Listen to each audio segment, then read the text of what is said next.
We are live. We are live. Welcome to College Football's Peek Around the Corner with your host, Greg Flugar. We cover everything in college football because we love everything in college football. And if you do as well, please subscribe to our channel. Smash the like button if you like our content. Share the video with your family and friends. If you want to support this channel through a donation, just hit the $sign when you make a comment, and I'll get to you super chat as quick as I can. Welcome into the studio that sits on the corner of Keith Jackson Parkway in Kurt Gowdy Avenue. Do not be afraid. Do not be afraid to be a legend. In the chat room with your comments or with your phone calls later in the show. Tonight, PATC, let's it rip. We're going to let it rip, ladies and gentlemen. We're going to finally lay down in the sportsbook that's about 2 miles away from Holy Smokes Theater. That sportsbook has a name now. On Any Given Saturday Sportsbook. We still haven't named the town yet. We still haven't named the town that the PATC community lives in. But we got the Holy Smokes Theater, and on Any Given Saturday Sportsbook. On Any Given Saturday Sportsbook, the odds have been finally laid down on the next expansion, the Big Ten and the SEC. If you recall, for those who are watching our show on February 24th, 2023, early in 2023. We put up those odds at the sportsbook that now the Big 12 was favored to poach the Pac-12. And I got raked over the coals, my brothers and sisters. I got raked over the coals. I've got receipts. You all know the story. I just got crushed. I was laughed at, made fun of, got mocked, which is all beautiful. I welcome it all, but and then that the Big 12 being the favorites never changed. The favorites to poke the Pac. Yeah, the odds went up and down a little bit, but never did it flip. I've been asked a lot, Greg, what do you think? What do you think's going to happen? Greg, I've had a lot of super chats, and I appreciate those super chats saying, Greg, what do you think? This option, ba ba ba ba ba. This option, ba ba ba ba ba. And my answer is, I don't want to say anything because I don't want my PATC's speculation be confused with reporting. So we're not reporting this, but we're going to put it up on the sportsbook odds. I want you to now know what we at Peek Around the Corner believe is the chalk on what's going to happen. I think it's time. It's April 8th. So remember the date, April 8th, 2024, because it's going to take a while to get from April 8th to whenever that day is, when the dust settles on the next realignment wave. The day before Leon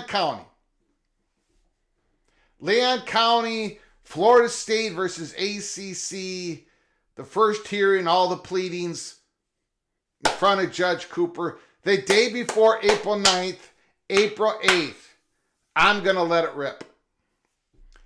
I've had 1,000, okay, maybe not 1,000, maybe, I've had 1,000 conversations. Okay, hundreds.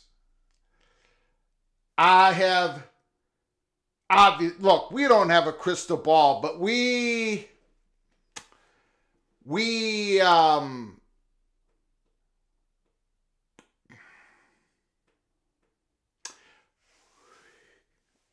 so this isn't March 31st of 2022 when we broke the news that USC called the Big Ten. This isn't where we told everybody about the hot bubble of action between April 28th and May 17th in 2023 when we knew that Colorado was meeting with the Big 12 on May 7th on a Sunday in Chicago, Illinois. No, it's not quite that. But I think if we're going to be called college football's Peek Around the Corner, and we are, I think it's about time I lay down what we believe is going to happen. And this isn't, we're not reporting that this is going to, but this is what we're putting up on the sports book. We take what we do I don't take myself seriously, but we take what we do here seriously. When we're talking about the Holy Smokes Theater, the movement in the Holy Smokes Theater, every movement we tell you about has a whole bunch of chatter behind it. And tonight, April 8th, we're gonna accumulate all that data, all that chatter, all those conversations, and we're gonna put it up on the sports book for you to all see. And I'm going to warn you. It's a little bit, I think what most people would think is a little bit out of the box. And I'm not putting it up there on the sports book, on any given Saturday sports book, just to be contrarian. I'm not putting it up there just to be different. I'm putting it up there because at this point in time, this is how I really think it's going to go down. And I think something's going to go down. And I need to explain every step of the way why we're putting the odds the way we are up on the sportsbook board, on Any Given Saturday Sportsbook board. I got to explain my reasoning. So, when we go through that, I want you to put down your comments and thoughts and give me a call and tell me how wrong I am. Or what parts do you agree with? But everything we have what I would deem a logical explanation, data, info. Okay, so that's what we're doing. So is it going to be a little bit of a controversial night tonight here at PATC? Yeah, it's going to be a little controversial. Am I going to get some of you upset? Yeah. Yep. Seems like I always get everybody upset at least once every month here in PATC. So we're going to talk about, that's the main part of our monologue. But we're going to start with a little bit of news here. I'm going to get to all of you real quick. Nicole Auerbach, breaking news right before we came on. News. The NCAA's Division I Council can adopt emergency legislation for a new transfer eligibility rule at its April 17th, 18th meeting. Proposed legislation would allow all undergraduate athletes to transfer and play immediately as long as they meet specific academic requirements. Now, so as long as you're meeting academic requirements, you still can't transfer mid-year and play for a second school in the same athletic season. You can't do that. But as long as you're academically eligible and the portal windows are going to stay. We are 8 days away from the next portal window. Those are going to remain in place. But there's no, other than academic restrictions, there are no other restrictions. There are no other restrictions. Well, there won't be here pretty soon. Let's put it that way. It's not official yet. It's not official. So that is breaking news that I wanted to get to. First of all, let me say thanks to everybody who's come on at the beginning of this show, Monday, April 8th, the day before Leon County. Sko Ducky is in the house. LSU Tiger, Ryan Brooks, Nick Boardman, go Huskies, Kerry, go Nose, Don in Kansas, Kyle Visser, Nick Klesso, Matt Neeson, DP, Susan is here. Big day tomorrow. Yeah, it is. Yeah, it is. And Susan and everybody else, Mr. Minnesota Seminoles, everybody else, we're going to be going live at around 9:30 Eastern time tomorrow morning. It's going to be a PATC breakfast. Now, the case starts, whatever you call it, the pleading, whatever you call it. It starts in Leon County at 9:30 Eastern time. I don't know what, I'm hoping there's going to be people inside the courthouse reporting on who's saying what. The people who join me tomorrow morning in the PATC community, in the chat room, I hope you keep your head on the swivel and let me know if somebody on X is posting, tweeting out what is going on so we can follow along. Or we're all going to be sitting here looking at each other. Or you're going to be sitting here looking at me, which is not pleasant for anybody. So, but we're coming on live. We're coming on live. I'm going to be in the studio. The lights are going to be on. The microphone's going to be on. And hopefully we can talk about it, discuss in real time what is going on in Leon County. It is a big day tomorrow. Absolutely correct. Bill G is in the house.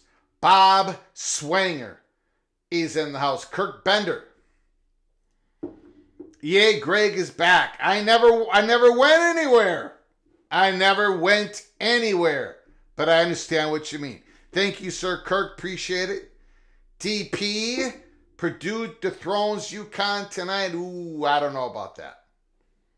I've got the UConn Huskies. I've got the UConn Huskies by 10. Chief Fan is in the house. Rock and rant. You should just have a water cooler in the background. Wow, we're not just kicking it though tonight, Rock and Rant. I think this is going to be a memorable April 8th. I should have, what I should have done is I should have played a little bit of the February 22nd, 24th. It was one of those 2 days when I said, this is it, Sportsbook, we're laying the odds. But I didn't do that. I didn't even think of it. But anyways, I think tonight is going to be, well, we'll find out. Miles of Fun is in the house.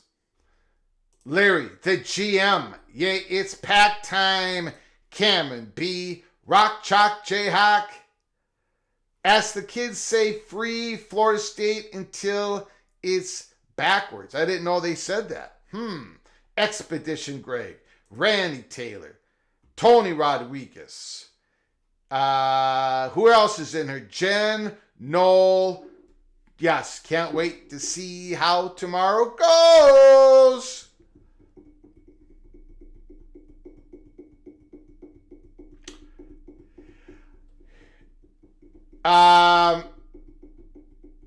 Yeah, you know what? I'm going to wait on that.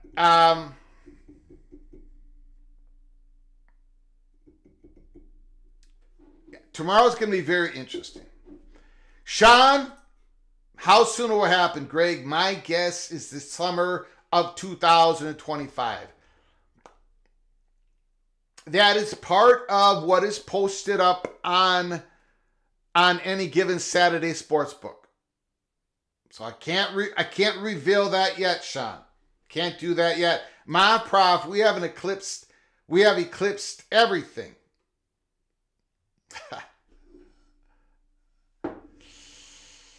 Rick Tungate is in the house. Greg, tell it like it is.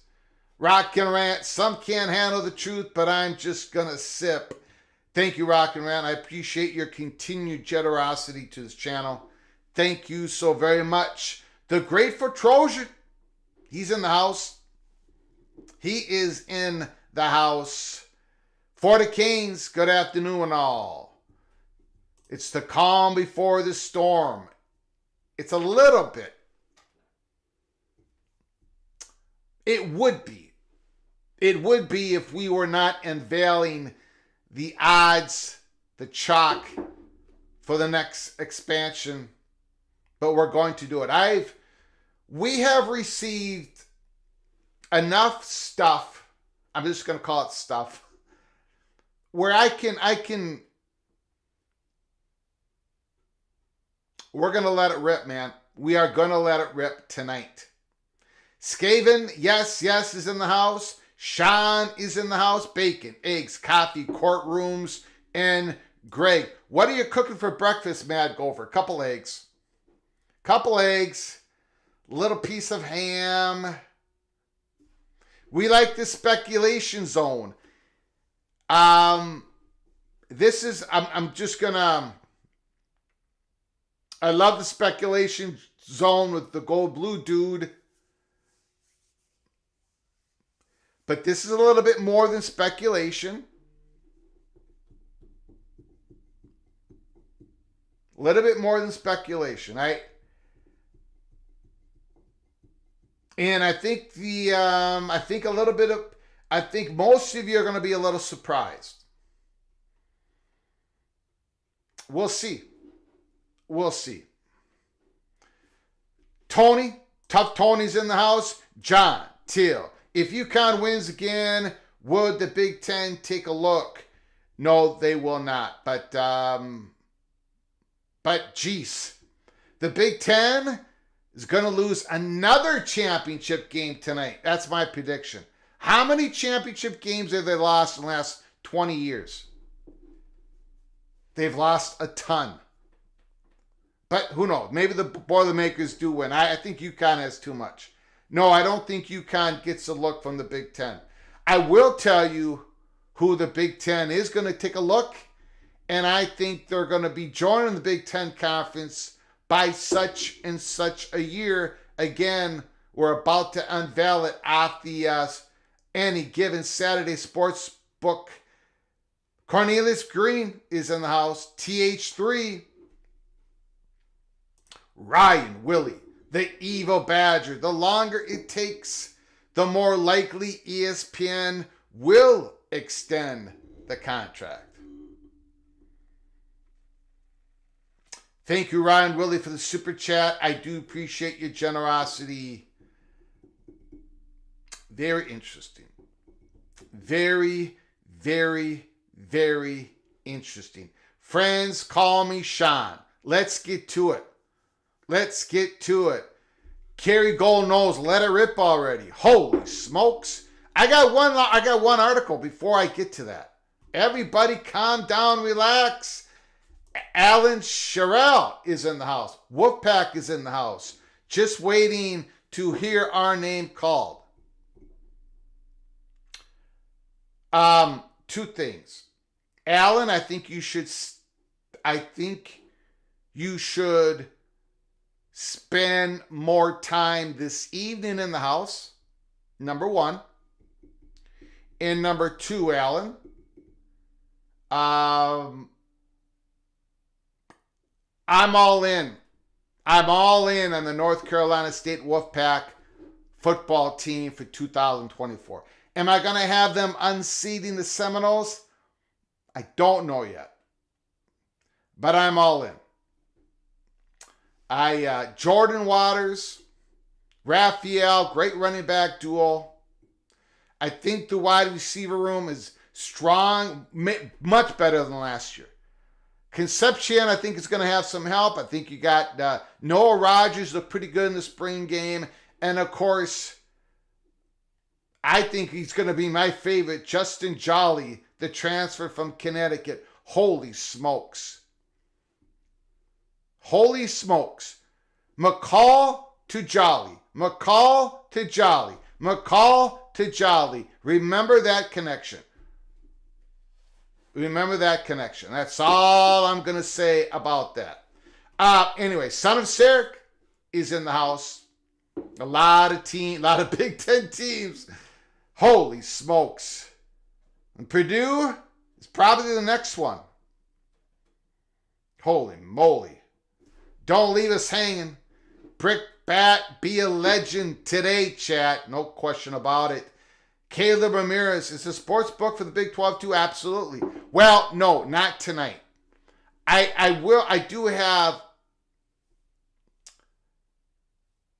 to talk a little bit about it. But no, it's not for the Big 12. Miles of Fun. Give me your rendition of that Inches speech by Pacino from Any Given Sunday, Greg. Maybe I will in the future. Buckshot Kid.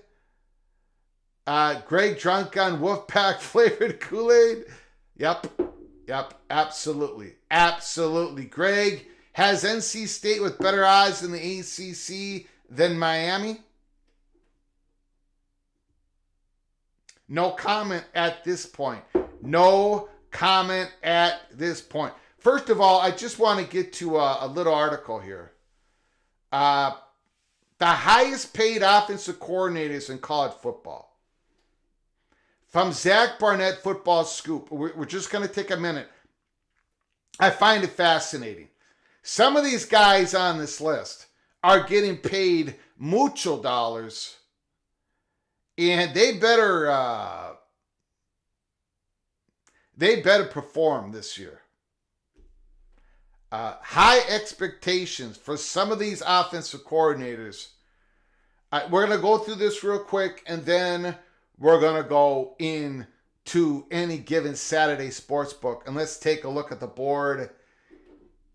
But let's first take a look at this. The highest paid offensive coordinators in college football. Some of these numbers. Okay, Andy Ludwig. Now, teams have tried to poach him. Notre Dame tried to poach him 2 years ago. Doing a fantastic job at Utah. $1.85 million. Garrett Riley, Clemson, he's going to have to show it this year. Right? I mean, and I don't know if they've got it. Look, as much as I'm drinking the Kool-Aid on the North Carolina State Wolfpack on the spring game, I'm emptying all my orange Kool-Aid when it comes to the Clemson Tigers after their spring football game on Saturday. Am I being unfair? Of course I am. But Clay Klubnik did not look good.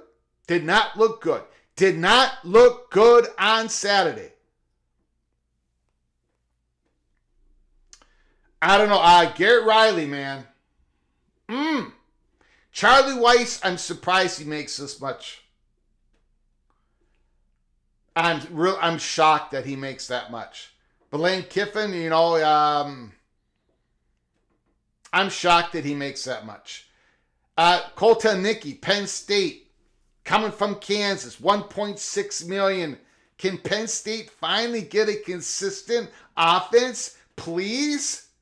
Especially in the big games against the Buckeyes and the Wolverines, where Penn State's offense always goes belly up. It's a big-time hire. Big-time hire by the Alliance. Kirby Moore, Missouri, they're going to be a tough out this year. Missouri's going to the playoffs. Bobby Petrino, new hire, right? Pittman, Arkansas. Mike Bobo, Georgia. Kirk Shiraka, $1.4 million. Did a good job last year. Rutgers could finally, and we said it before the season, we believed that Rutgers was finally going to be able to line up, not have all those pre-snap penalties, function like a decent offense, and they did. Now, people are going to be expecting Kirk Shiraka to move up to elevate that offense. And I don't know if he's going to be able to do that this year. Wimsatt, he developed some. And, of course, they got the Greek rifle. Kaliakmanis, the quarterback, Ethan Kaliakmanis. But, man, he needs a whole lot of development. So we'll see what Kirk Shiraka does. $1.4 million. Marcus Satterfield, $1.4 million. Did not earn it last year. Now he's got Dylan Raiola, Mr. 5-star, Mr. Electric Arm.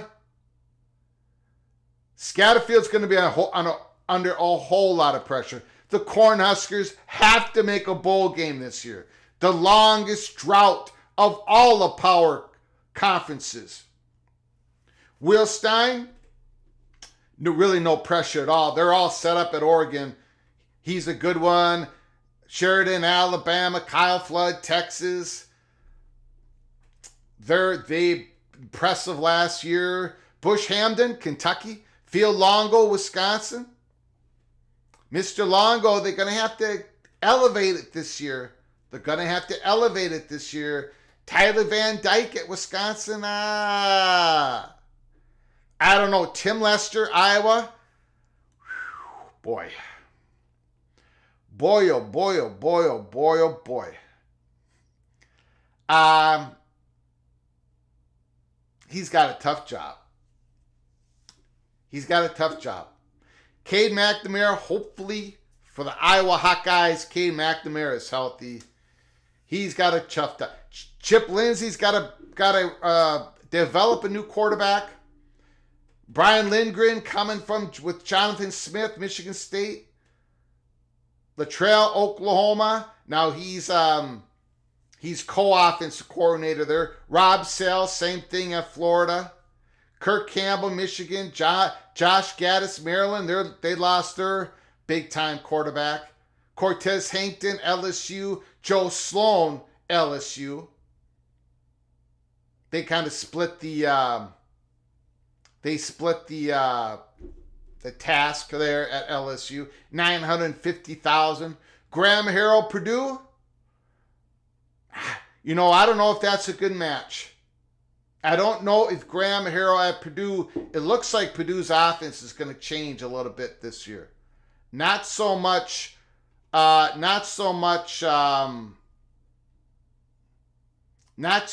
passing this year, I believe. Casey Dunn's been there forever at Oklahoma State. Joe John Finley, Oklahoma, who splits the task.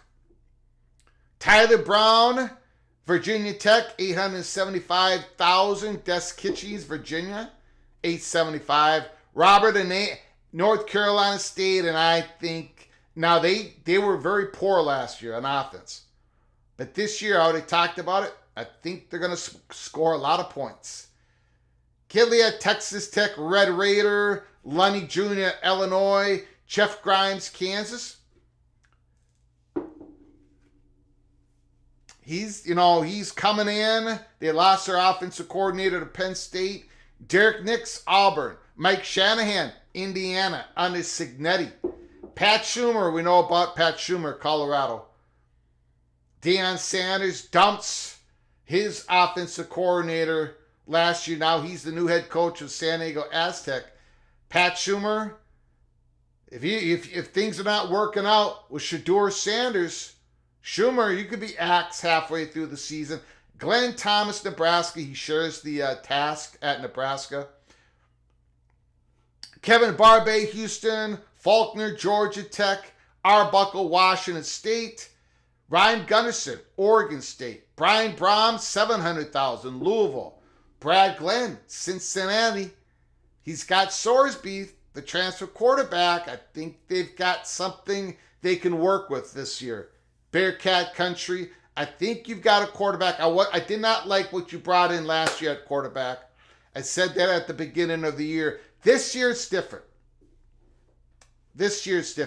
Greg Harbaugh Jr., Matt Simon of Minnesota share the offensive task.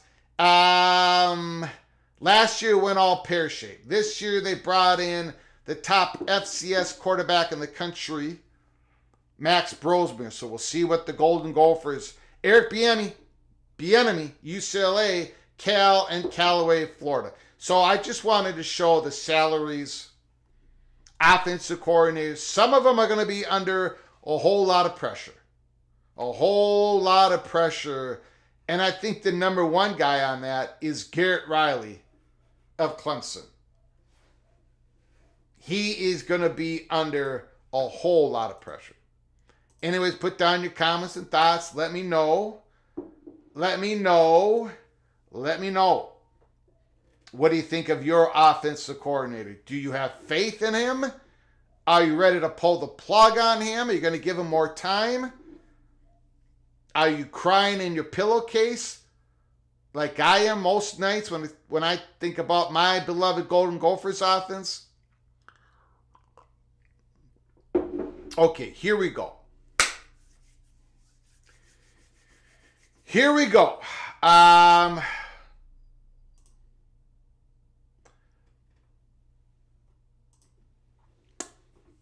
Let's get to it.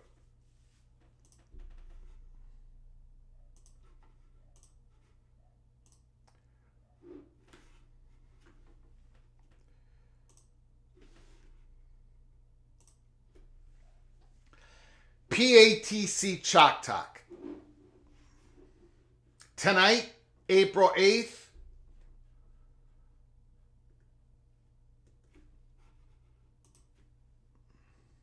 on Any Given Saturday Sportsbook, I'm going to be putting up from everything This is, I'm shooting it to you straight, this is our best shot at letting you know what we think is going to happen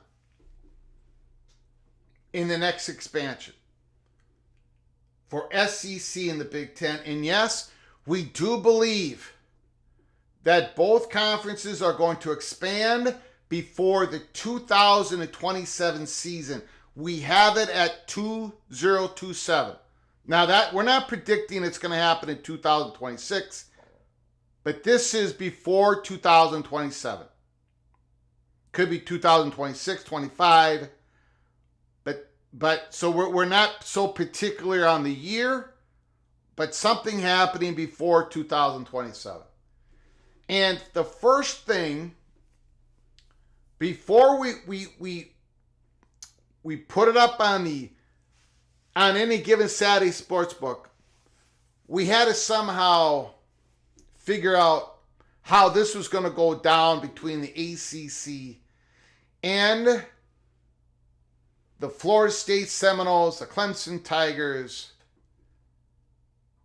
And I believe, ultimately, the number is not going to be as high. The settlement number is not going to be as high as the ACC would want it to be.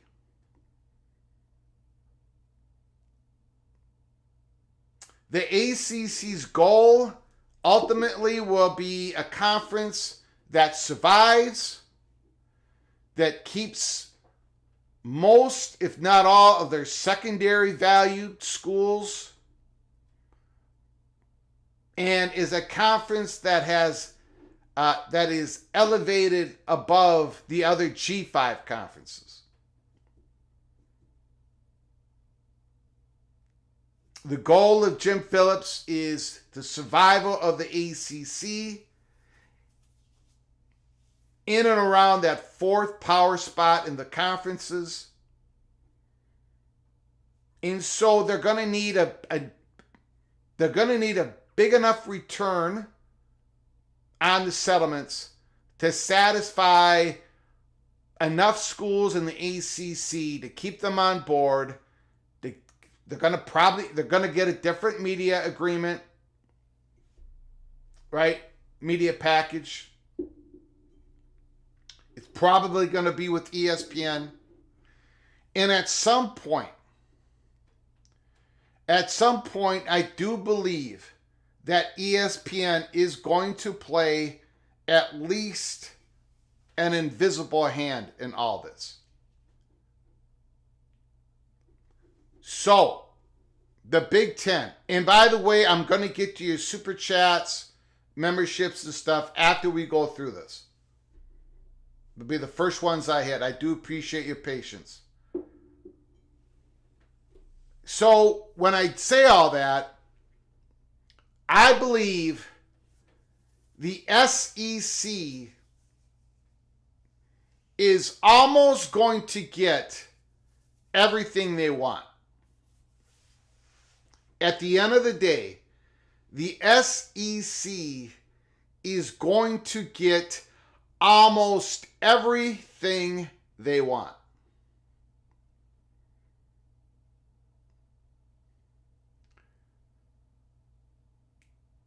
And I think the Big Ten is going to get enough value to where they expand the conference above 18 members. Remember, we've been talking about it. We reported to you all that the Big Ten was going to go west again before they went east, and they took Oregon and Washington. But if they have a chance to get to the southeast, they're going to take it. And we believe they're going to take it, and we believe they're going to have the opportunity to fulfill that expansion to where they get into the southeast. But the Big Ten, and I don't want, again, people are going to maybe feel, I'm not trying to hurt anybody's feelings. I'm giving you the straight shoot here. A whole lot of Pac-12 fans were mad at me when I said the Big 12 was going to be able to poach because the Pac-12 wasn't going to be able to get a deal that's going to give them a good enough exposure. We explained that on October 30th, 2022. And then we finally made the call on February 2023, the third week of February, that the Big 12 was going to be able to poach. Well, the same thing's happening here. It's the money. It's the economics of consolidation. The ACC, I think, at the end of the day is going to be able to survive. ESPN's going to be okay with what happens. The Big Ten is going to be okay with what happens. I think everybody, not everybody, but enough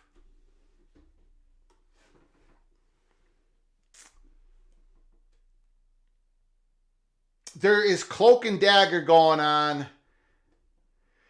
And how do I say this?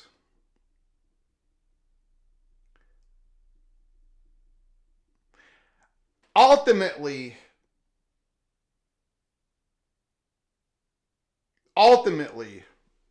the media networks are going to get more what they want versus the presidents of these conferences. But they're going to be okay.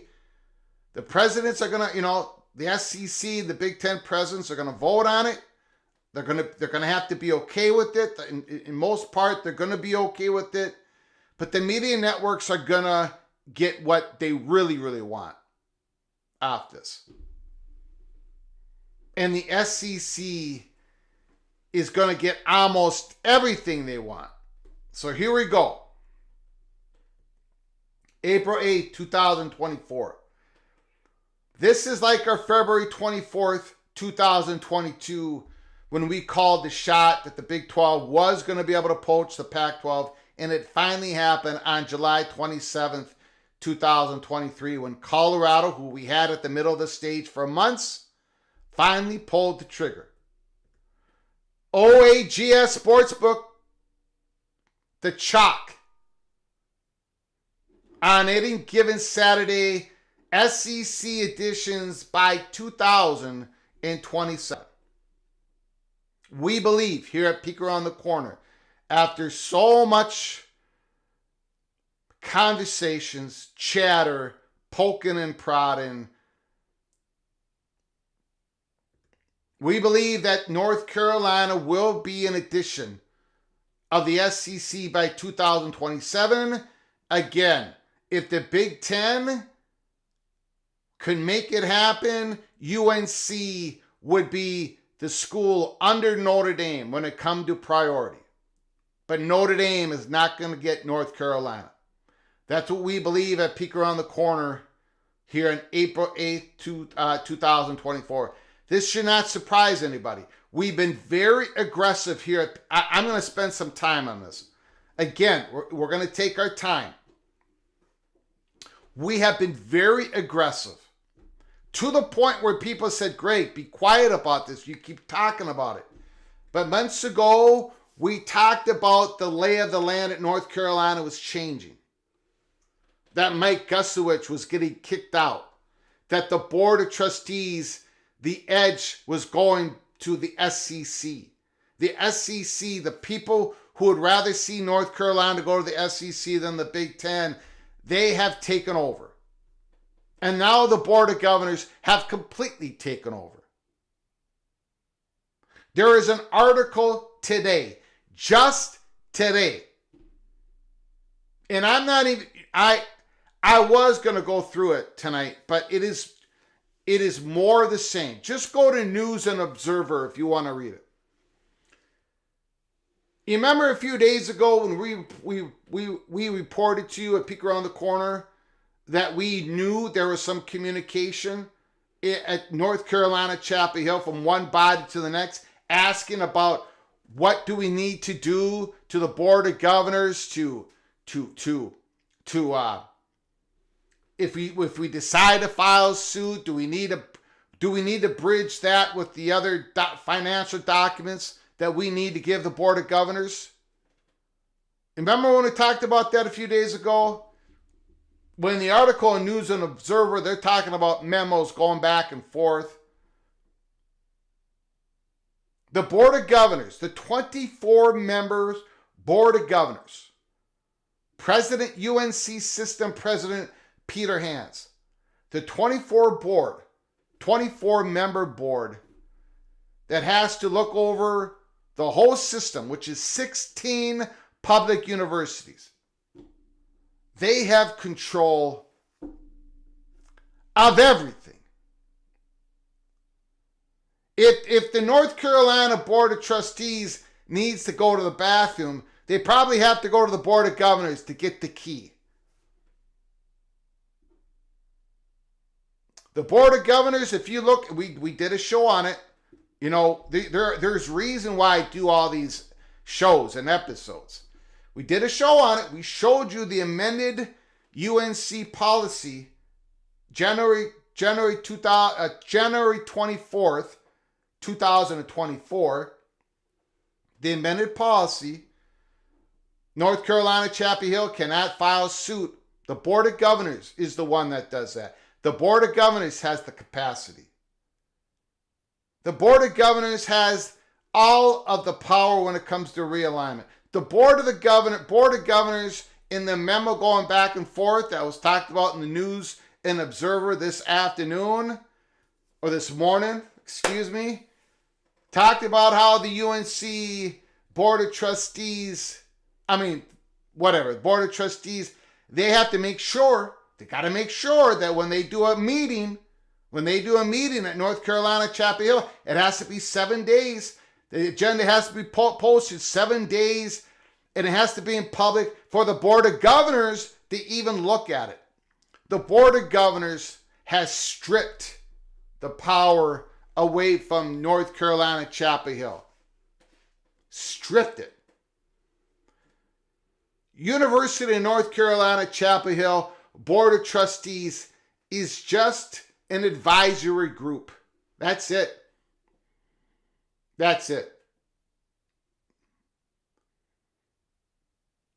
John Pryor, the chairman of the board, he doesn't have the power that, I won't go down that rabbit hole tonight. We got too much to talk about. But I'm telling you, what does this all mean? Great.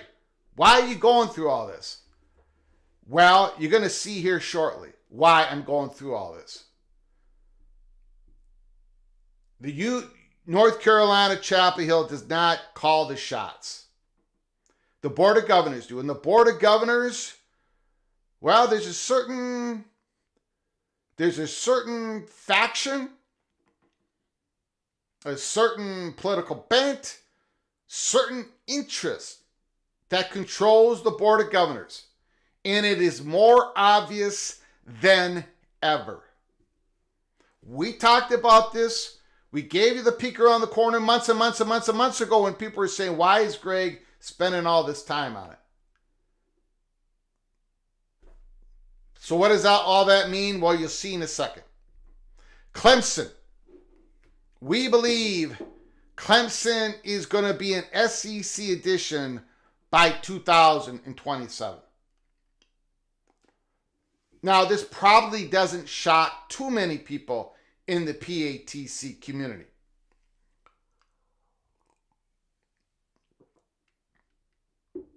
We talked about how Clemson is on the stage. They're standing right next to Florida State, but they're holding hands with North Carolina. We've been telling you that for months. Now here, peek around the corner. Unfortunately, we had to take an L on Clemson. We thought they were going to pull the trigger earlier when it came to filing suit, but they did it. And that delay did not have us take Clemson off the stage like a lot of people were calling for. Great, you got to take Clemson off the stage. They're not pulling the trigger. Nobody has interest in Clemson. Clemson is that football brand that is going to grease the skids for this SEC expansion that will probably close the door on SEC expansion for at least the next generation. UNC is the value, but Clemson is the football brand that's going to grease the skids. But without more than ever,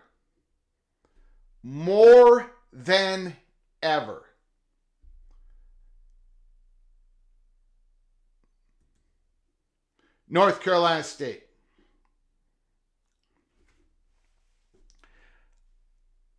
There's two choices for the SEC. There's two choices for the SEC. One, bring in North Carolina crippled. Bring in North Carolina with a calamity tax on them. You want to call it a Carolina tax on them. Or bring in North Carolina and North Carolina State together. It is going to be, you thought separating UCLA from California Berkeley was difficult. It was, but it would have been a lot more difficult if California Berkeley would have been more proactive. The Board of Governors, the state of North Carolina, the North Carolina State Wolfpack, who represent the Board of Governors, Raleigh, North Carolina, the legislature of the state of North Carolina. There is too much political power. It's just too much.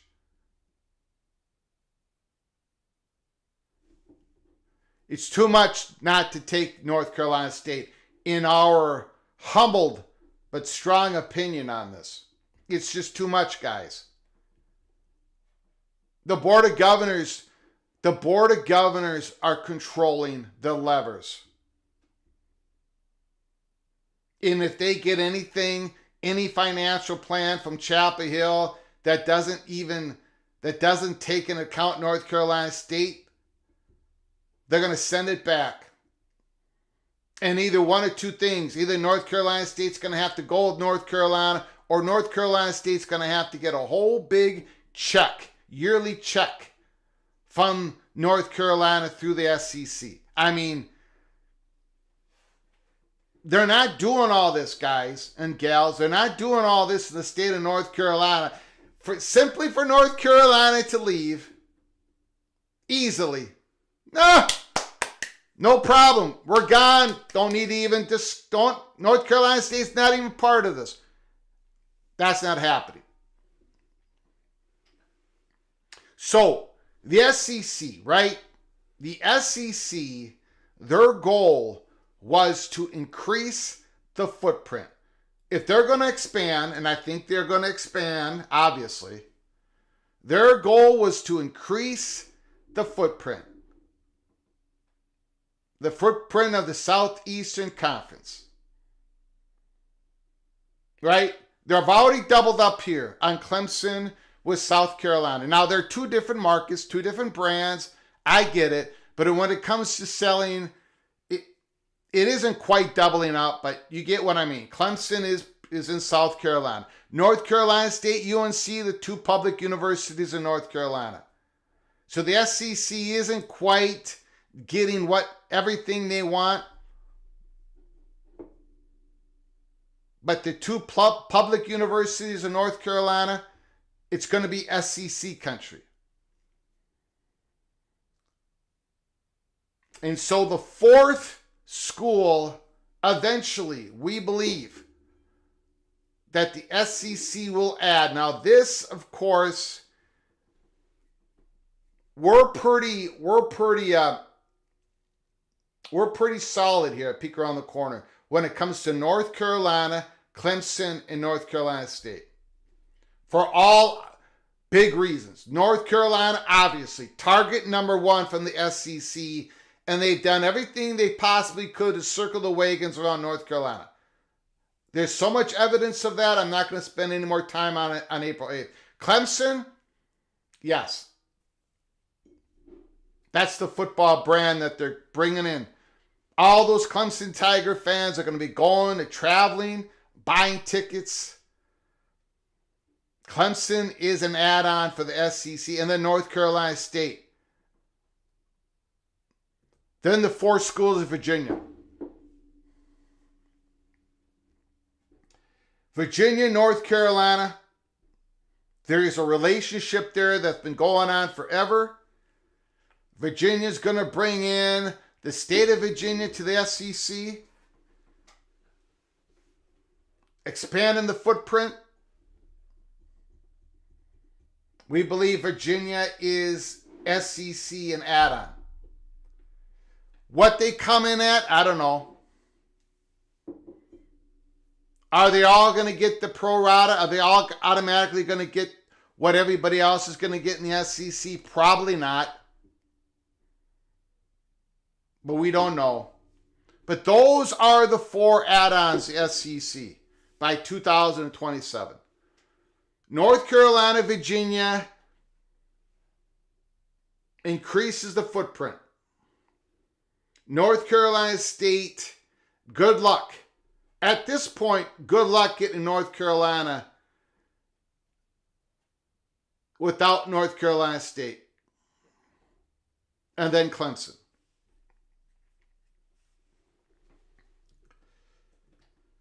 OAGS Sportsbook, the chalk. Big Ten editions by 2027. So as I've been speaking here, the SEC is basically going to eat first. And we think it's going to be at a number that all of these schools that we've got listed are going to pay for and get out of the ACC. There's going to be enough of a windfall for the ACC to take that money and to pay it out to the members who stay. Along with that money and along with the reduced contract, media package with ESPN, the ACC will survive. The Big Ten isn't going to get what they wanted in Notre Dame. For what? The 40th year in a row? Big Ten not going to get Notre Dame. Not now. Big Ten is not going to get North Carolina, which they wanted. Now, Big Ten fans are saying, Greg, come on. What are you talking about? Let me tell you something. And I've said this before, the Big Ten don't always get what they want. Even the big, bad Big Ten don't get what they want always. They wanted North Carolina and Virginia when they took in Rutgers and Maryland. But they weren't interested. And North Carolina has changed. They're not going to get North Carolina this time. In our humbled but strong opinion. They're not going to get what they want in North Carolina. They're not going to get what they want in Notre Dame. But the Big Ten is going to get something. Something that they will easily agree upon among the Big Ten presidents. Something that Fox is going to want. ESPN, SEC Network, getting Virginia, state of Virginia, North Carolina. Yeah. But the Big Ten is going to finally get what they want. When they went and got Oregon and Washington, it's what Fox Sports wanted. It's what enough of the Big Ten presidents wanted, especially the western part, wanted. President Carter of Ohio State is calling the shots on this. This is the first time Ohio State is calling the shot on Big Ten expansion. And if you watched our live show this weekend talking about Nebraska and that situation, where they're going to have to speed up the research money, research and development money, or they're going to be in trouble. Well, the 2 schools that are going to be listed here, Big Ten editions, aren't having that issue. When President Carter of Nebraska, before he left to become the president of Ohio State, sent a memo in Nebraska talking about how we got to become more of our peers. These two institutions have become more of the Big Ten peers. And they're in a rich demographic region of the country. They bring in different research to the Big Ten. They bring in a different market to the Big Ten. Florida State, Big Ten edition by 2027. I think the relationship, Florida State, ESPN, is quite different than Clemson's and North Carolina. I think Florida State is going to the Big Ten by 2027. And I think Miami is as well. And I know a lot of people dispute this, and that's fine. Let me have it in the chat. Let me have it with the phone calls. But Florida State and Miami brings a rivalry. We've talked about this before. I've hinted at this before. Miami brings a market that the Big Ten would salivate over, much more than ESPN. Fox has different advertisers than ESPN. The Big Ten does. More national advertisers. And they would love the Miami market. Just like they would love the Seattle market. And they got it. And then Oregon was the brand multiplier. And that's what Florida State is. This is the blend. This is it. They get into Florida. Northern, southern Florida.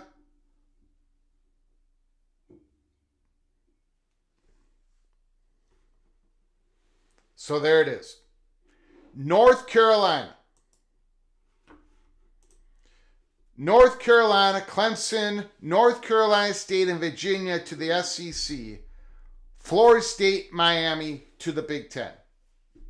This is up on Any Given Saturday Sportsbook, 2 miles away down the road on Keith Jackson Parkway, 2 miles away from the Holy Smokes Theater. Eventually, this is how we think it's going to go. So the ACC, we believe, is going to lose 6 teams. 6 teams at about $200 million a pop. $1.2 billion.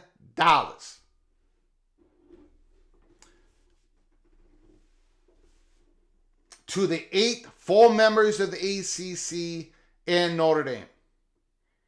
And we believe, talking with people, we believe that maybe that number, that configuration would keep Louisville, Virginia Tech, Georgia Tech, and Pittsburgh in-house. To keep them in the ACC. They stay, they get that money. Distribute to them yearly. And by 2036, that can stretch it out to 2036. And by that time, they won't be under the grant of rights. And we'll see what happens. ACC would probably expand with a few schools, probably out west. Anyways, let me get to your comments. Let me get to the chat. First of all, let me get in to the super chat. John Till. Will Oregon State and Washington State make it to the ACC? I think they got a shot, because we believe the ACC is going to lose 6 schools. We think there's enough value in the top value schools in the ACC where the Big Ten and the ACC take 6 of them. Remember the Pac-12? There was 4 of them taken. The ACC, 6 of them. In the swinging gate is North Carolina State.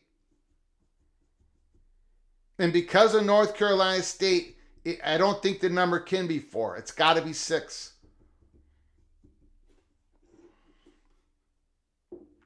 Thank you for the super chat, John. Appreciate it.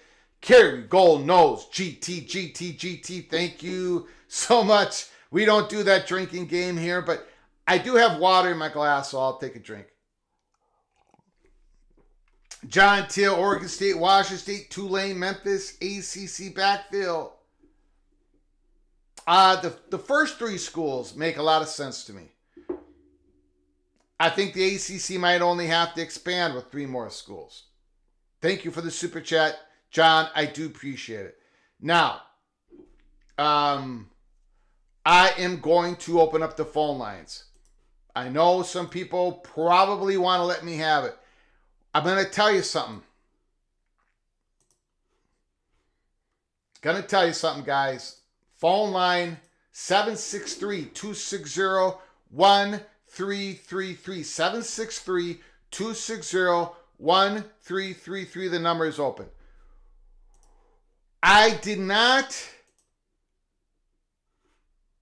We did not come to that conclusion lightly, obviously. I've been putting this off for a long time.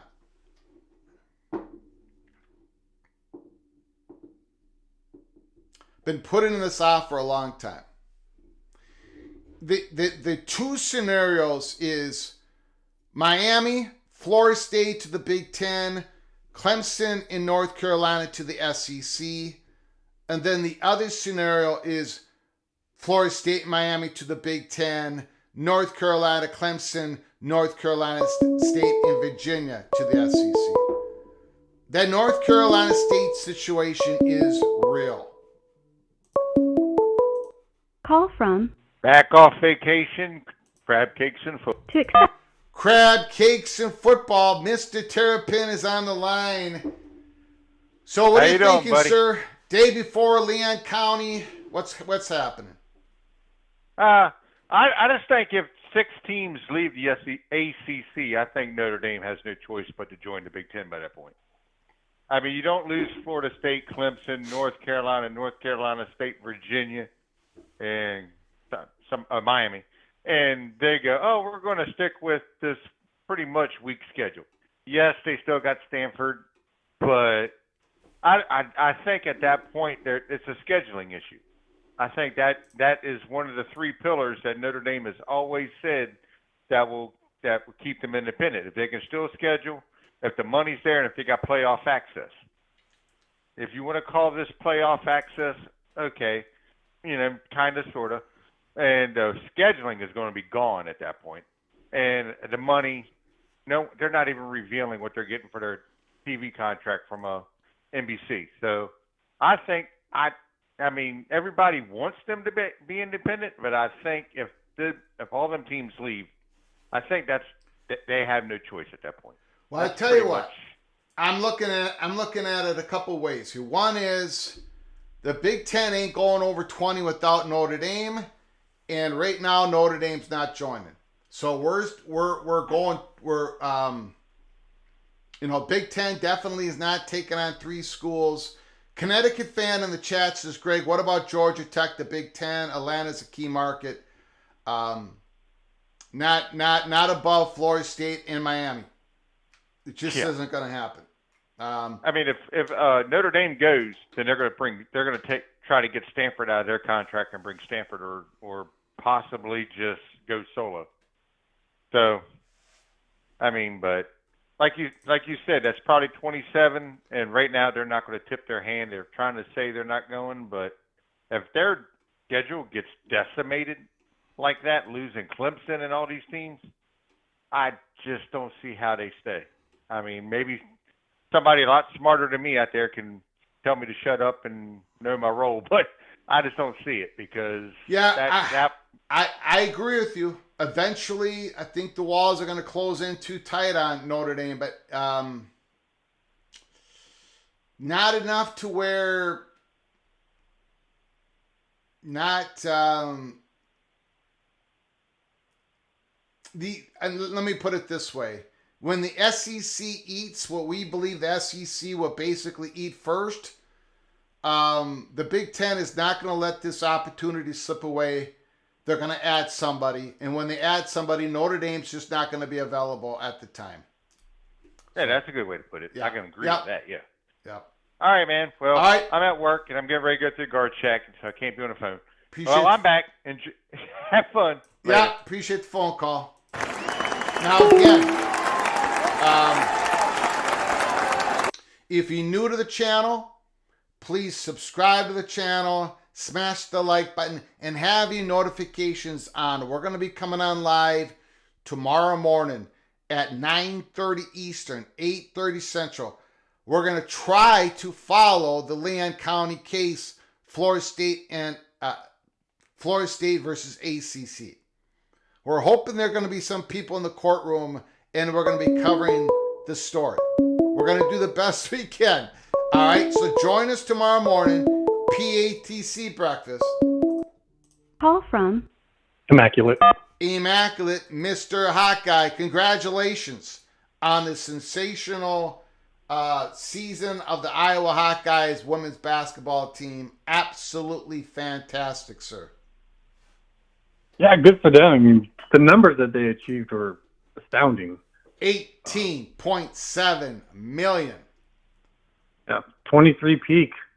Yeah. Yeah. They've pretty much changed. I mean, just with the numbers off of this year, the NCAA has announced that they're going to start to pay out units for women's basketball. So expect a lot of money to start flowing into programs for women's basketball across the way. I mean, that's an easy way for a school to get involved, to go for that. I mean, look how many small schools go after men's basketball. Now to have two sports like that, and also to push women's sports, that sport's about to take off. That sport's on rocket boosters right now. So that was a lot of fun to watch. It sure was. But with what you're talking about here, I had to call in. This is the fun stuff. Yeah, we finally had to let it rip here, Immaculate. Yeah. We it's just it gets to the point where this is what people think that we talk to, mm-hmm. who have happened to be pretty accurate over the last so many years. So we're gonna let people know what we're thinking. We're not reporting this. It's not happening tomorrow. I think people understand what we're doing here, but we got to give people a peek around the corner. This is what we think is eventually going to happen. The North Carolina State thing is real. Mm-hmm. I don't know how North Carolina can play it. The powers with the Board of Governors, extreme power with the Board of Governors, and they're heavily influenced by the Wolfpack. And I think the SEC will take the dip, the four teams, do the four teams thing, and then close out the expansion for the generation. Go ahead, sir. Let me know what you think. Lot to unpack. First thing, I feel like you are being smart and being a little conservative, like with your timelines. And they're pretty reasonable. Although what we've seen as of late, everything seems to be fast-forwarded. So I personally don't think we're going to have to wait to see that till 2027. Well, we said by 2027. Yeah. Well, we're not saying 2000. Yeah, we're not. I'm not putting a year on it, really. And that would mean if they were to join 2027, that announcements would have to be done by like next year. So even if people think that you're putting it far out there with that, you're really not. If I'm getting that right, what you're putting down. Yeah. So to me, I think we're going to see a lot of this getting hammered out this year and sooner rather than later. You're dead on with the Board of Governors have really been playing this pretty smart all along. I think that they realize that there's a major time crunch, and so they've decided to play hardball. Like, you're not getting anything unless you take both. Yeah. And you need North Carolina to join in your lawsuits right now in order to push this. So unless you let us know in some way, shape, form, or how that North Carolina State is in, we're not releasing North Carolina. But that could mean if we see some movement from North Carolina, it might not be North Carolina suing. It might not be North Carolina State suing. Mhm. It might be the Board of Governors themselves. Yep. And if that happens, what does that do? I mean, I know that's a whole other show probably in itself. So we don't have to go too far there. They have absolute power. Did you happen if they jump in? Did you happen to read the article today from News and Observer? No, man. I've been kind of. It's just more of it really. I mean, guys and gals, it really goes into detail. Like the board. I'm just and I. It's a long article, and I'm thinking to myself, should I even go through it tonight? No. You know what, guys? You don't have to trust me with it. Go read it yourself. But I'm telling you, man, it is the Board of Governors has complete, total, 100% control over the University of North Carolina, Chapel Hill. On everything. Nothing they can do. Even when North Carolina Board of Trustees writes up an agenda, basically. That's how much it is. So, and North Carolina State has a whole lot of influence on the Board of Governors. So that is why we got to include North Carolina State Wolfpack onto the sportsbook odds. Yep. And my opinion here is I'm not big on these talk about, oh, you want home field advantage in a court so you can get all the favor from the judge. Mm-hmm. You know, that can be the case in a more private setting, in a case that doesn't have as much eyeballs on it. But something this public and this heated, there is no way that judge wants to have any heat coming on them for. They're not. There's little ways that they can, and I've tried to point out some as they happen, but most of all, it's going to be fair. But that being said, if people think that this being ACC's home field advantage, that talking point completely gets blown away if the Board of Governors gets involved. Yeah. Because that group of people is heavily involved in the entire state politically, connected, money, politics, whatever. Like, whatever the ACC thinks they are in that state, they are just tiny in comparison. So that's what I'm saying. If the moment the SEC and ESPN say, okay, we'll pay North Carolina State full, we'll figure it out. I mean, they're going to renegotiate with the ACC. That number is going to go down. So some of that money might get shifted over. However they have to work it out, I think North Carolina State gets a full pay job because there's not enough time. They actually need North Carolina State to become part of this suit now. Otherwise, this is going to turn into probably a federal court type of a situation.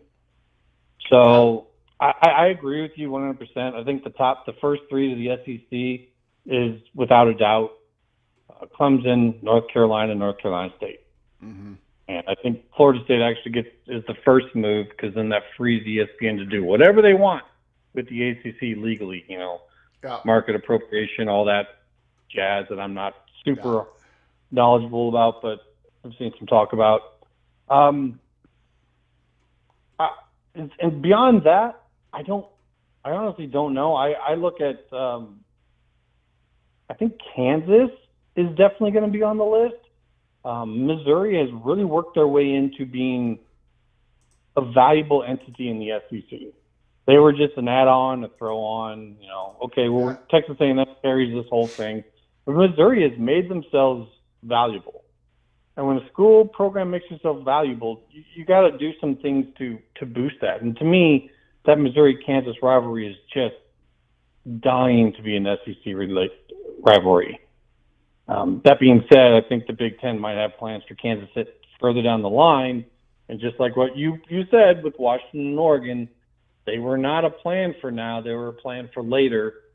But there was going to be damage done to them with what was going on. Yeah. So they grabbed them earlier rather than later. And I think Kansas is one of those situations where you might see Florida State and Kansas be the pick for the Big Ten. That's not their shot, but that's what I'm kind of thinking ends up having to happen here. Because the value for Kansas to the SEC with Oklahoma to the south, Missouri to the east, very contiguous. It's kind of a victory for them. So I'm thinking Kansas or Virginia Tech. I know you got Virginia, and so we're in the same state. But that the way the Virginia president was acting and saying things, I could be wrong, and I'll take the L on that one. But it just felt like they're on the outside of that whole situation looking in, and they're kind of leading the way of the rest left behind. I get what you're saying in terms of the money coming back, and then maybe some of those schools deciding to stay back to get money. That there's logic to that. That makes sense. I still, I don't know if I buy it though. I'm still kind of thinking that there's going to be some schools that are willing to go to the Big 12. But for anyone saying that there's no way, I get it. But I think that number is smaller than a lot of people want to think. I think there's Louisville, and then after that, I'm not sure. Yeah.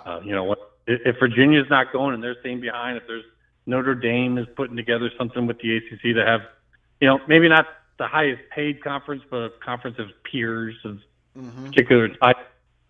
I think UVA would want to be part of that. I don't think that they really care as much about sports as they do who they're involved with. So I don't see Virginia moving. So we'll see. I'm very interested to see that you're doing. So this is the fun stuff, and I'm kind of looking forward to seeing what people have to say about it.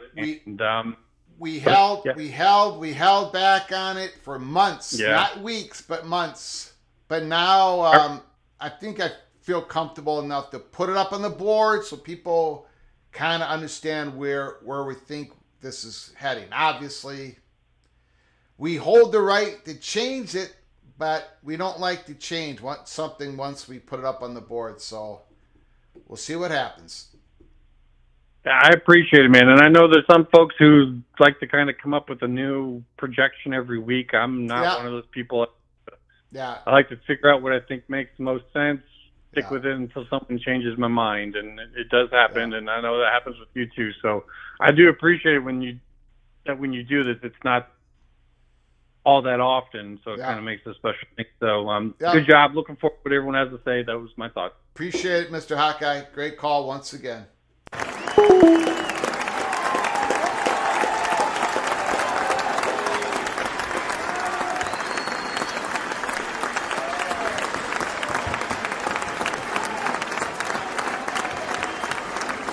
Jamie Thornton, Mrs. Arkansas Razorback, talking about Calipari, the new head coach of the Hogs in basketball. Should be pretty interesting. Pretty interesting. A lot of money being gathered. For the Arkansas Razorback basketball program. I don't know who Kentucky's going to get. Don't really talk much basketball here. Rock and Rant, please send me the link if you have the link. He might have done that already. I apologize. He's already done it.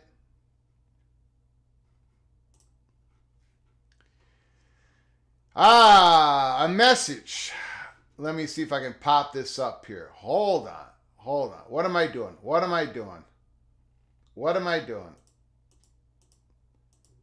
The Godfather is completely inept. Call from Jamie Thornton. Hey, Jamie, can you hold on for just a moment, please? Oh, you've got it, Greg. Take your time. I do appreciate your patience. Rock and Rant sent this to me, and I'm going to read it. This is today, April 8th, 2024. The exact day that PATC's On Any Given Saturday Sportsbook puts up Miami and Florida State as the two leading candidates for the Big Ten expansion. let's read this together. A message from President Julio Frank. Julio Frank,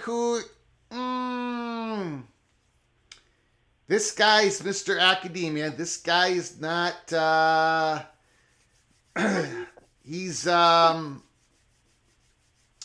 he wanted Stanford into the ACC. He wants to rub elbows with Stanford in California. Julio Frank is from California. He used to work for the Mexico's government. Today the University of Miami turns 99. I'm delighted to kick off the 365-day countdown to our centennial. As many of you know, reaching this milestone has been a catalyst for progress at the U since drafting our strategic plan, the roadmap to our new century. The Board of Trustees approved the plan in 2018. We launched the fundraising campaign for our next century, Ever Brighter, in the pursuit of excellence. Together we have driven dramatic turnaround of the University of Miami health system. Ascended to the Association of American Universities, AAU, the top 3% of four-year research institutions. Made historic investments to manage through dramatic changes in intercollegiate athletics. Climate change. Let's see, what else is there? There it is. They're doing their 100-year celebration. Dramatic turnaround at the University of Miami Health System. There it is. Jamie, the floor is yours. You got to be pretty excited, huh? Even though it's a college football YouTube channel, you got to be pretty excited. Well, it's funny, Greg, because that's one of the reasons I was calling is how much football even connects with a sport like basketball. I wanted, with NIL, and I wanted to talk about that. But first, it's funny reading that article, and that's a great article from Rock and Rant. It just goes to show, people, when you talk to people about conference realignment, they get in their heads, oh, this school's a good fit, or, they face things on the past. And, you've nailed it with all these schools, and you talk about it, like what's important, right? And it's about relationships. And what's best for the school? What are they looking at? What's the media partners exactly? They're interested. You talked about that with Miami, how Fox, and certainly it might not be 100%, but I mean, these media companies are certainly dishing out the money, and they're going to try to do their best if they like the school. And it just goes to show, and nothing's been finalized yet, of course. Of course not. Nope. We're not even close to that. But I'm just saying it just shows that when you start seeing, you see stuff on this show first, right? And then you start to see these articles come out. You nailed it with North Carolina, and then all the stuff started coming out of North Carolina, and now you're starting to see stuff about the Board of Governors and the influence that they have. So I mean, this is such a great show. But yeah, it's interesting getting back now onto what's going on at Arkansas. It's very interesting. When I went to school back in the 90s, Arkansas was a very big basketball school at that point in time. And, they had some lean years, obviously, before their last coach, which, as he said, his father is a Minnesota legend. Musselman. Yeah. His father's a Minnesota legend and gone to USC. And it's funny how these things work out. But I was watching a podcast this morning, and they were talking about it. And they said, the real loser here in all this could be Sam Pittman. Because now they were talking about that with NIL money, right? There's no caps. And you have a school like Arkansas. And a lot of people might not know this, but Arkansas, first of all, Calipari was best friends with the Tyson CEO, who's a billionaire. They have billionaires from Walmart, from Hunt Trucking Company, one of the biggest. Arkansas is loaded. They are one of the top loaded schools with boosters. And now that they have this opportunity where you can literally pay players. So, like, if I'm Sam Pittman right now, I'm not getting much sleep because at this point, literally, if these guys want to invest that kind of money into the football program as well, I mean, they've got the money to do it, and it's not going to hurt them. And so it just, I guess that's kind of my point. We're seeing the impact of NIL with nothing possibly going out of control. These schools that have the money to do it, it's going to affect all sports. But, I mean, basketball is certainly one that we know it's the only real sport that makes money, right, that makes revenue outside of football. And even though it doesn't touch football, it still brings in the tournament. It still brings in a good amount of money, and we see the investment that Arkansas themselves is making for basketball, for NIL, for Calipari. So how is this going to keep affecting all sports? I mean, that's the thing you've got to think about. You talk about like the North Carolinas, these schools in the ACC that field so many sports teams. And those sports teams, they have to have money coming in to pay for those. So people wonder, like, why are these schools leaving, right? I mean, it's pretty obvious. So you bring up an interesting point, Jamie. You know, it's either with this, obviously way more NIL money going to the Arkansas basketball program.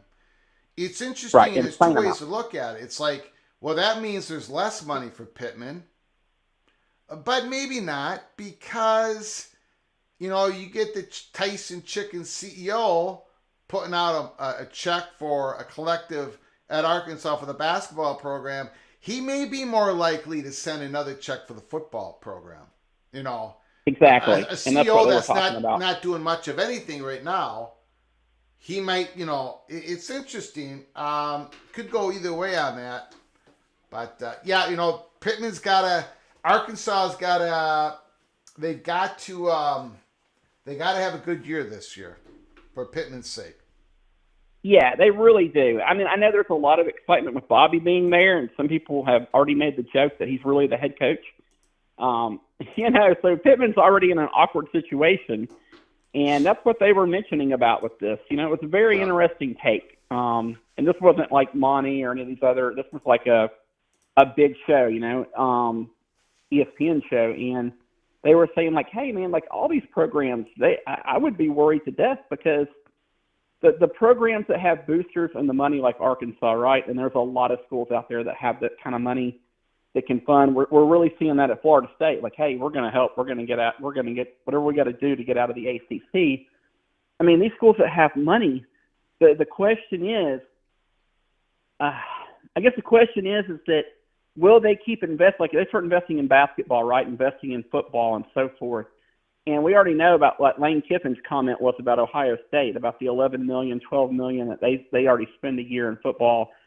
How does that affect the trickle-down effect? Like, that's kind of is what I'm saying. Mm-hmm. Did we get to the point where with no caps, no control on the stuff, that even the better 3-star players, the lower 4-star players, what are the chances? I mean, is there going to be any competitive balance? You know, are we going to see schools? And, of course, there's always going to be that one-off. But I guess that's kind of what they were pointing out. It's just like these guys that coach like Pittman and so forth, they could literally be gone tomorrow because they have the money. They know now that they could pay for not only a good coach, but they could pay for players. Mm-hmm. You know, they could pay to get these guys. And so that's the scary thing. I mean, I think everybody knows that. So we'll see. Yep. You know, it's an exciting day for Arkansas fans, and I hope that Coach Cal brings the basketball program back and everything. But I just thought that was an interesting take, and that's mainly the reason why I wanted to call in, is how NIL is already affecting, you know, really from football, which brings in, of course, all the revenue, even dumping down into sports like basketball. Yeah. All right. I appreciate it, Jamie. Thank you. Razorbacks. Thank you so much. We'll pick Suey, and you take care, Greg. Okay. Thank you. Go Suey. Woo! Thank you. Have a good one, Greg. Maybe one day we'll get you to do the hog call, like I said. You don't even have to do what do you call it, the fight song, just the hog call. We'll get you one of those. I'll send you one of those Razorback hog hats in the mail. Got it. You have a good one, Greg. Appreciate it.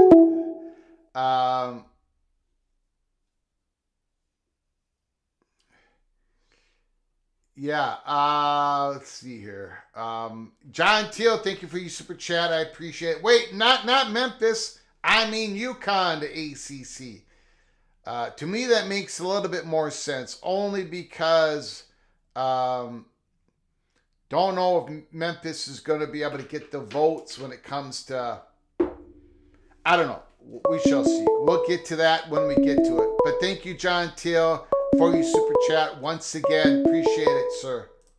Call from Big Ten, brother. Big Ten brother.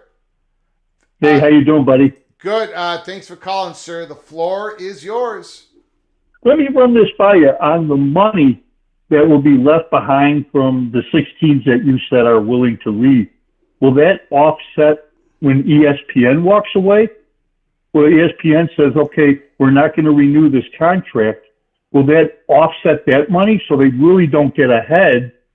They'll just break even. Yeah. I think in February 25, ESPN has to announce whether they're going to go ahead. Will that be even? Yeah, I mean, I haven't done the math on a back of a napkin, but I think it would help, right? If that scenario goes down somewhat to where I posted, those schools would get the money every year as long as they're an ACC member. Their ACC, if they have Pittsburgh, Georgia Tech, Louisville, Syracuse, Boston College, they've got Stanford, California. If they add on a few more, a Tulane maybe, they're going to be able to get a media contract. That ain't going to be what they have now. But if you bring in the money that's coming from, like, let's say 6 teams paying out $200 million each, that's going to go a long way into, I think they can remain whole all the way until the end of that, all the way into the end of whatever that new contract would be, that new media contract. Okay. And I got another question for you. How do you feel about the fact that, like, if Virginia would have a chance to leave or North Carolina would have a chance to leave, and they said, you know what, we're just going to stay back because of Virginia Tech or because of North Carolina State and go ahead and collect the money and just see what ESPN is going to do with us? I get the feeling of, like, you're almost giving up on football. Like, well, you know what, we're not going to compete at the highest level. We're just going to take what's coming and then just play. Well, for most of us, that's the case anyways, right? We need a miracle shot just to compete for most programs. That's how it's been. But no, I don't think you're giving up if you go to the SEC. Remember now, we're going to be paying, the schools are going to be paying these players, direct payments to these players. The more money these schools have, the better margin of error they're going to have when it comes to recruiting, retaining their players, retaining their coaches. So that's what North Carolina would want in the years ahead. I don't think anybody is going to turn down a possible invite to the SEC. Not North Carolina, in my strongly held opinion. So you think, see, the way I look at it is, and maybe I'm looking at it wrong, but I look at it like if North Carolina, the Board of Regents, says, look, if you want North Carolina, you have to take North Carolina State. I mean, if I'm the Big Ten, I'm looking at that like, wow, this is the first thing they're going to demand. Once they get in, I can only imagine what their demands are going to be. Yeah. Well, if you watch the beginning of our show, and I'll put it up here, we don't have North Carolina State going to the Big Ten. We got them going to the SEC. Yeah, no, I get that. I'm just using an example. I should have said the SEC.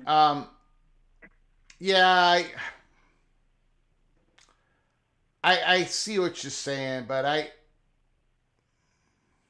when it comes to the football program, the SEC will be dealing with the athletic department of North Carolina, Chapel Hill, not so much at the Board of Governors. Yeah, so. No, that's right. I just feel that, like, when there's demands before you even join, like, oh boy, this isn't good. Like Florida State's fighting like hell to get into the Big Ten. They're going to appreciate the situation. They're going to be a happy partner, and because they want to be there. They're not giving Big Ten demands like, well, you got to bring Miami. If you don't bring Miami, we're not interested. Like, that's trouble right off the bat. And one other thing, Greg, what I hate about the North Carolina situation is boy, oh boy, would North Carolina look really good, their basketball program in the Big Ten, going into Purdue, going into Indiana, going into Michigan State. Well, the basketball program for North Carolina, what a perfect fit in the Big Ten. The SEC, I don't know if you watched this year, Kentucky was the bell cow, they got smoked.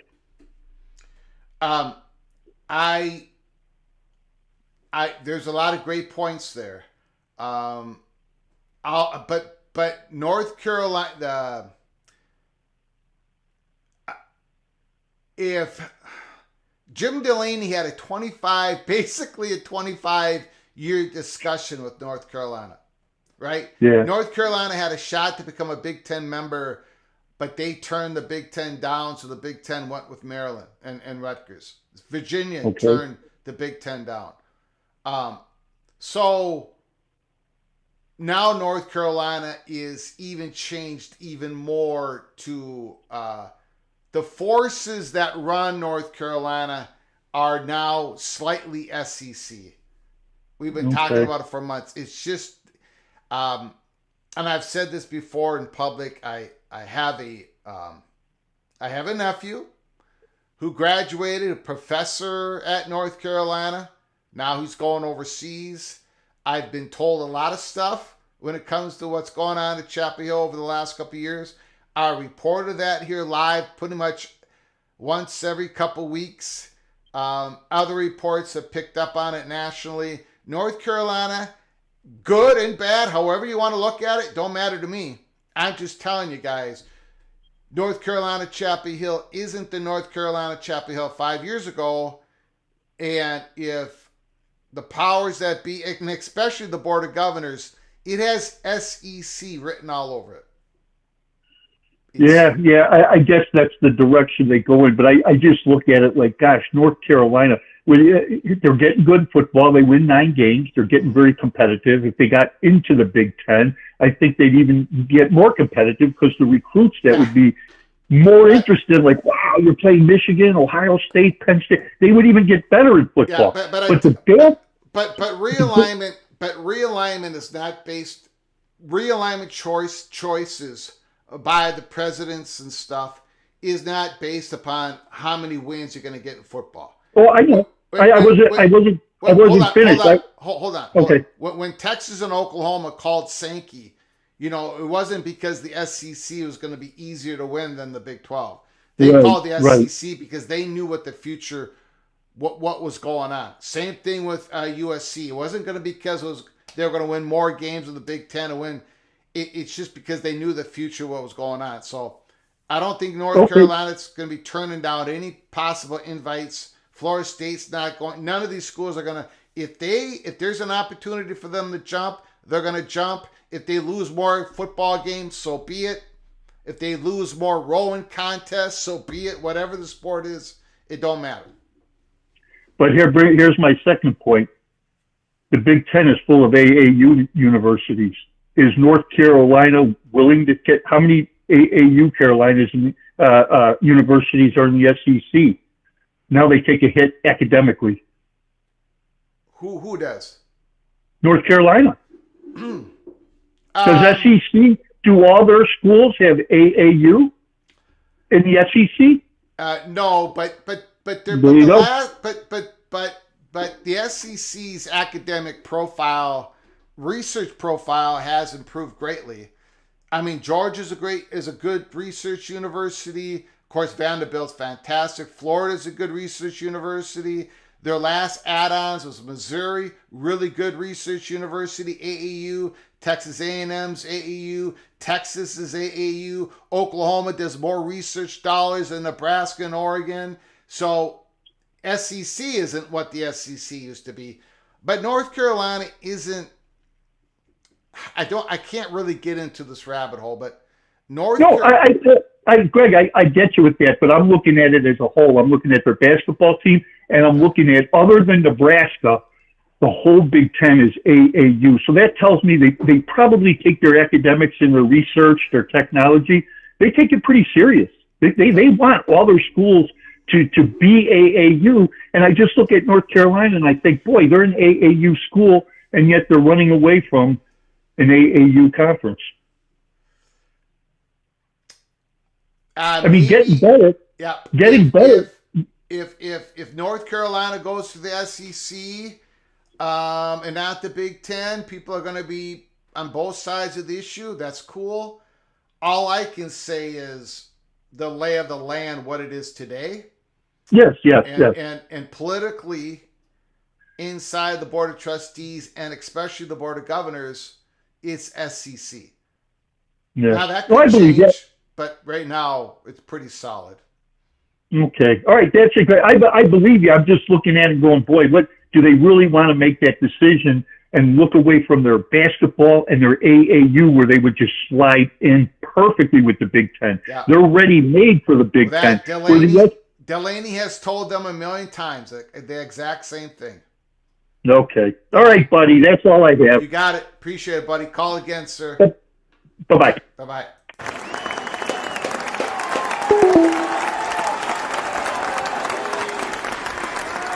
Yeah, I mean, at the end, look, and I'll put it up again, but I said it at the beginning of the show. Look, if we're wrong, we're going to take the big L on it, right? You guys know we take the L when we're wrong. On April 8th, 2024, we don't think the Big Ten is going to get exactly everything they want. Because if they did, it would be Notre Dame and North Carolina, but it ain't going to happen. We don't think it's going to happen. The SEC circled its wagons around North Carolina long ago, months ago, and the Board of Governors are making sure everything possible, doing everything they can internally, the politics of North Carolina, everything they possibly can to get North Carolina State to go wherever North Carolina goes. And that's probably, most likely, almost most definitely to the SEC. Jen, Noel, I was told Boston College was valuable. Or was that just when Swofford Jr. worked there? Holy smokes. Jen is giving another elbow to the Swofford Jr. and Senior. Thank you for the super chat. I tell you what, Jen. Boston College, they can bring their hockey program over to the Big Ten as an affiliate anytime they want. They can leave that hockey east and come to the Big Ten, but so far they haven't. Boston College can bring Boston University with them, but they don't want to do it. They do not want to do it. Thank you, Jen. Appreciate the super chat. Appreciate your generosity.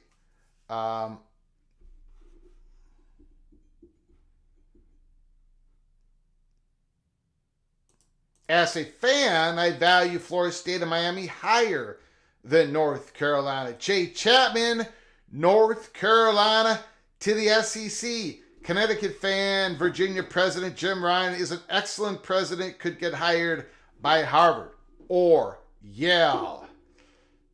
Anthony Carlson, Michigan State, Sparty, Florida State, Miami should be with us. But we're waiting until the dust settles from the lawsuits. Yeah, I mean, we got a long ways to go. We got a long ways to go, guys. The reason why I posted this, if I can make this work, there's about a 50% chance I can't. The reason why I, whoops, that's not right. The reason why I posted this was because, no, don't like that.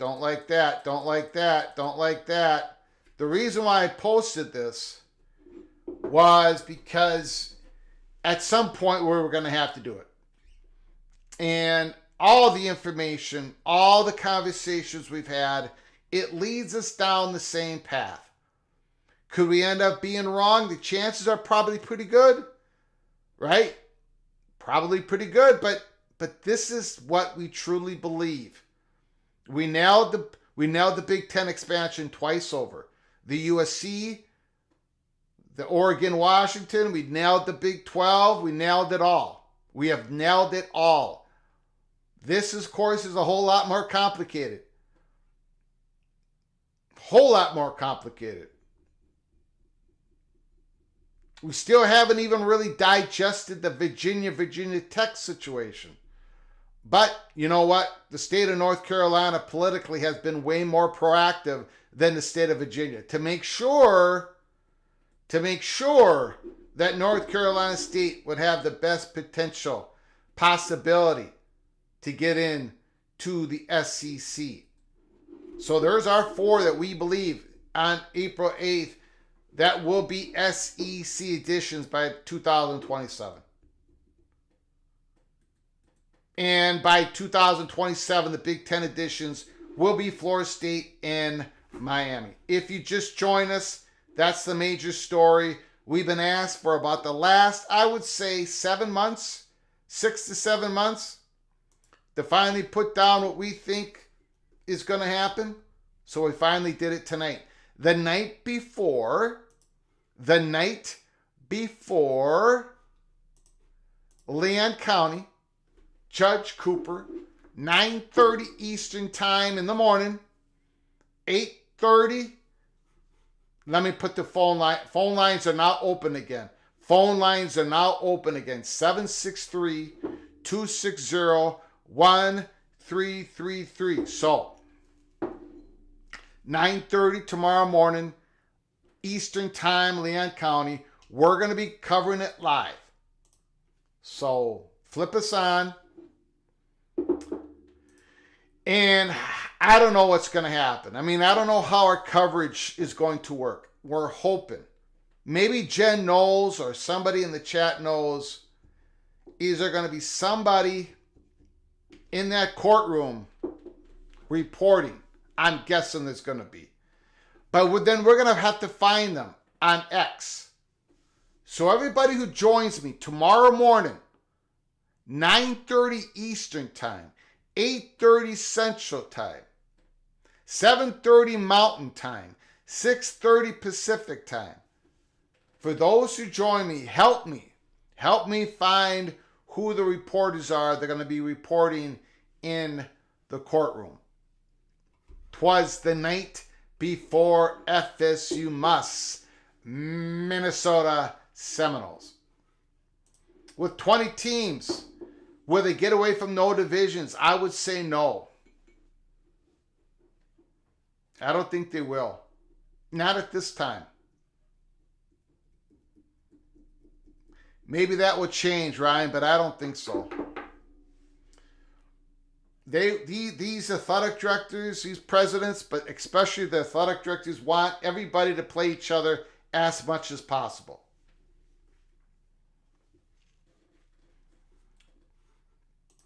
They're still tied, GT, but they're not.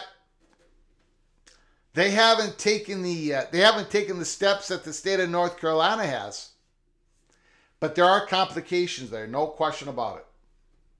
There are complications there, no question about it. And of course, the Virginia one is the one that we're weakest on, right?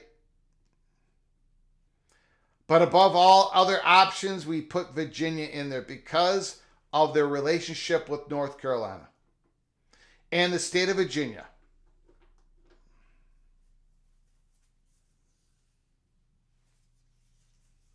Mike W. says, Florida State, Clemson, North Carolina State, Virginia Tech to the SEC, North Carolina, Virginia to the Big Ten. If you would have told me that 2 years ago, I would have said, yeah, that sounds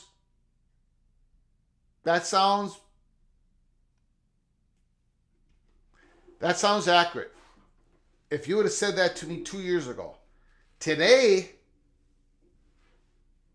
I would be shocked if North Carolina does not end up in the SEC. Thank you, Jen. I will be shocked if North Carolina does not end up in the SEC. It's not for a couple reasons. One is the mountain of information we have received and from whom, and multiple whoms about North Carolina. We have not been shy about it. We have not been shy about it.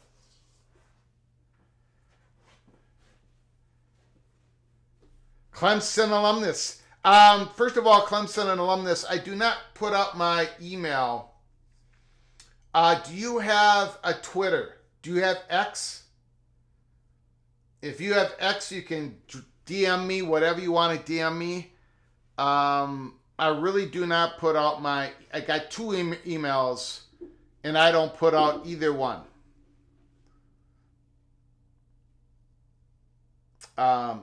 X is pretty much the only way somebody can get a hold of me.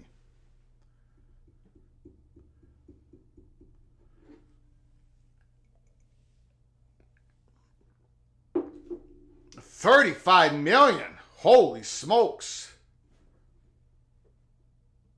Oh, I see what you're saying. I thought you meant 35 million more in travel.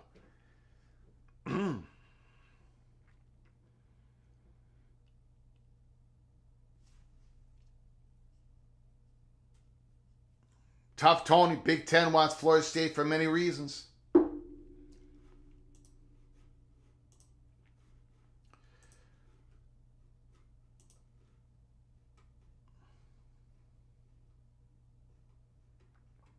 I hope some of you were able to go out and watch the eclipse today. I know here in Minnesota it was cloudy. Okay. It was cloudy. I'm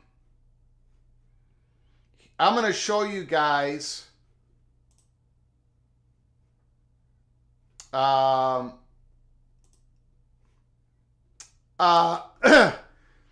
going to show you guys real quick here a solar eclipse that my father filmed June 30th, 1954. Now, my father passed away this last September, aged 93.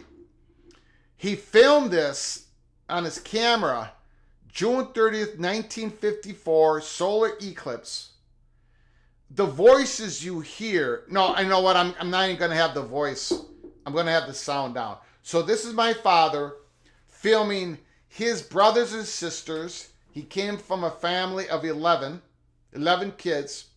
He filmed his family watching the solar eclipse, and you can see they use this black band, and there's one hole in the band. It looks like there's one tiny hole to look through.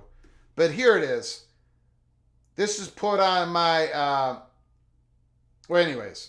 This it's tough to see. I apologize. But this is the solar eclipse that my father filmed back in June 30, 1954. 3 minutes long. I hope you enjoy.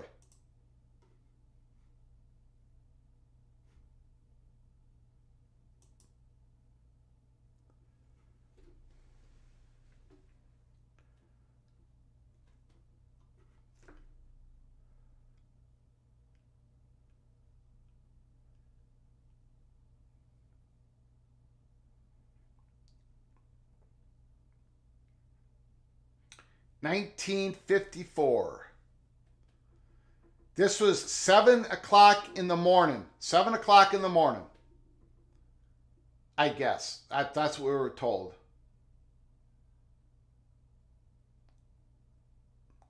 And when this happened, my father said the birds all flew back into the trees.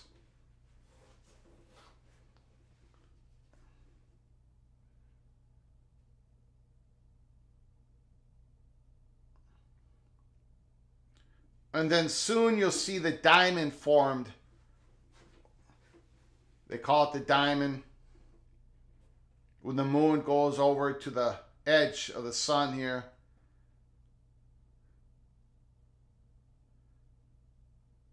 June 30, 1954.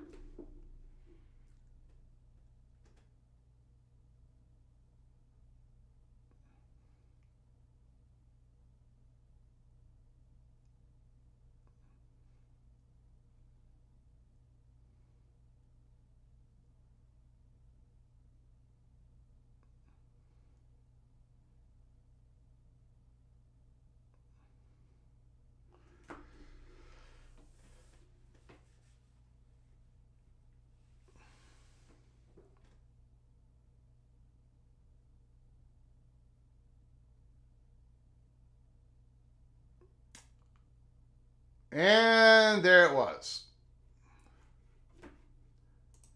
So I hope you enjoyed that.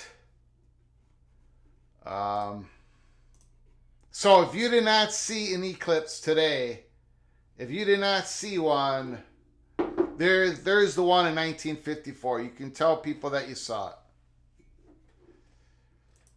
Yep, when the eclipse hits, animals go into night mode. That was early in the morning, wherever they were. I don't know where they were. I appreciate it, Jamie. Appreciate that a lot. You got it, guys. Yep, filmed by my father. And that, in that screen, so they were filming the film in 2017. So that we had a film projector, old silver, with the bulb in there and everything.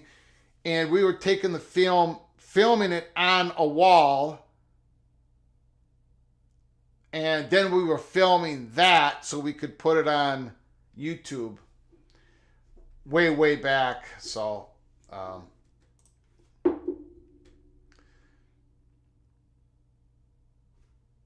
Dark Side of the Moon. Way cool. You got it. Thanks, Congo.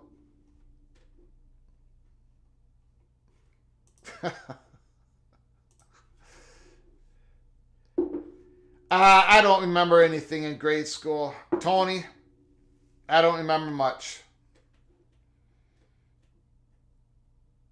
I was in 5th grade, 1979. I was wearing my Chuck Foreman uniform. My Chuck Foreman jersey, number 44 in purple.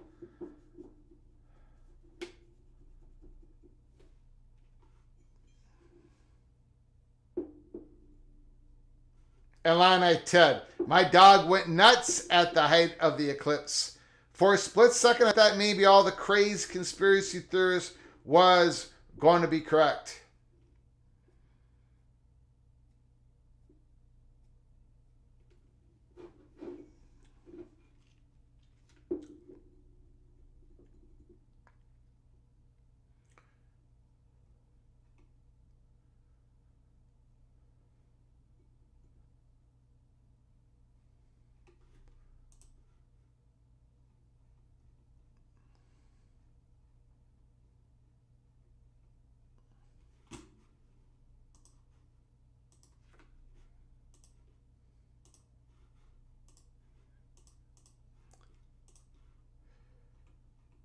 All right, guys. So I think we're going to lock it up. This was the eve before Leon County, tomorrow morning, Tallahassee, Florida. I know you're all going to have to get ready here to watch the national championship game in an hour and 20 minutes from now. UConn Huskies versus the Purdue Boilermakers. I got UConn. I think they're going to win by about 10. But I'm not Greg the Heater or Greg the Cooler when it comes to college basketball. So, yeah, you all got to get ready. I did see it, Jamie. I did see it. Thank you. Thank you. Anyway, so before you leave, if you haven't done so yet, please hit the subscribe button and have your notifications opened up. Because we're going to be coming on live. We can come on live at any time. We're going to be coming live tomorrow morning, 9:30 Eastern. Join us. Join us. It might be a little slow at times. We're going to be reporting other people's reports in the courthouse. Leon County, Tallahassee, Florida. Florida State versus the ACC. So we're going to be covering that like nobody's business. Be patient with us because we're going to have to find some reporters that are tweeting out, posting their reports inside the courthouse. So join us. We're going to have some fun. We're going to have some deep analysis. We're going to be talking college football tonight. We talked about the offensive coordinators, how much they're being paid, what type of pressure they're under. Garrett Riley of Clemson, holy smokes, $1.6 million. You better produce this year. And that spring football game that Clemson had Saturday didn't look good. Did not look good at all. But anyways, thank you all for joining me. Smash the like button if you liked our content tonight. Hit the thumbs down button if you did not like it, and let me know in the chat or on X what we can do to better serve you, the college football fanatic. Thank you for the generous donations that you've given us on tonight's show. You help us keep the lights on. We could not do it without you. I appreciate it. Thank you for the wonderful comments in the chat room and for the phone calls. This has been College Football's Peek Around the Corner with your host, Greg Flugar. And until next time, from all of us here to all of you, please, you all take great care of each other. We'll see you tomorrow morning, 9:30 Eastern, 8:30 Central, right here on the corner of Keith Jackson Parkway in Kurt Gowdy Avenue. See you tomorrow.